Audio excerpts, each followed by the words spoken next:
మండలాల విభజనలో రాష్ట్ర ప్రభుత్వం తీసుకునే నిర్ణయాల్లో పెద్దతుంబలం గ్రామానికి తీవ్ర అన్యాయం జరిగిందని, మండలానికి కావాల్సిన ప్రభుత్వ భవనాలు అన్ని అందుబాటులో ఉండి కూడా మా గ్రామాన్ని మండల కేంద్రంగా ప్రకటించకపోవడంతో పెద్దతుంబలం గ్రామ ప్రజలు తీవ్ర అన్యాయం జరిగిందని గ్రామస్తులు వాపోతున్నారు. మా గ్రామాన్ని మండల కేంద్రంగా ప్రకటించడానికి బీజేపీ జిల్లా అధ్యక్షుడు అక్కమ్మతోట రామకృష్ణను కలిసి వినతిపత్రం సమర్పించడం జరిగింది. ఈ కార్యక్రమంలో ఏర్పాటు చేసిన మీడియా సమావేశంలో బీజేపీ పార్టీ జిల్లా అధ్యక్షుడు అక్కంతోట రామకృష్ణ మాట్లాడుతూ పెద్దతుంబలం గ్రామాన్ని మండల కేంద్రంగా ప్రకటించడానికి అన్ని అర్హతలు ఉన్నవి అని, ఈ విషయాన్ని రాష్ట్ర ముఖ్యమంత్రి నారా చంద్రబాబు నాయుడు దృష్టికి తీసుకెళ్తారని మీడియా సమావేశంలో వెల్లడించారు. ఈ కార్యక్రమంలో గ్రామ సర్పంచ్ ఉచ్చప్ప, షరీఫ్, ఈరప్ప, శంకరయ్య, నరసయ్య, సుభాష్, బసవరాజు మరియు గ్రామ ప్రజలు తదితరులు పాల్గొన్నారు. మా స్పందన అంటే ఆల్రెడీ భారతీయ జనతా పార్టీ దీనికి కట్టుబడి ఉంది.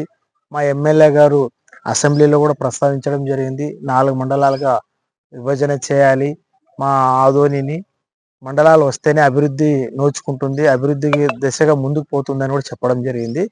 కాబట్టి అందులో భాగంగానే మేము ఈ గ్రామస్తులందరూ కూడా వచ్చి మమ్మల్ని కలవడం జరిగింది. కాబట్టి దీనికి మద్దతుగా మా వంతు కృషిగా మా ఆదోని ఎమ్మెల్యే కావచ్చు, జిల్లా అధ్యక్షునిగా నేను కావచ్చు, ఏదైతే వీళ్ళు అడిగిన ప్రకారంగానే మేము కూడా పై స్థాయిలో పెద్దలతో మాట్లాడతామని కూడా తెలుపుతాం.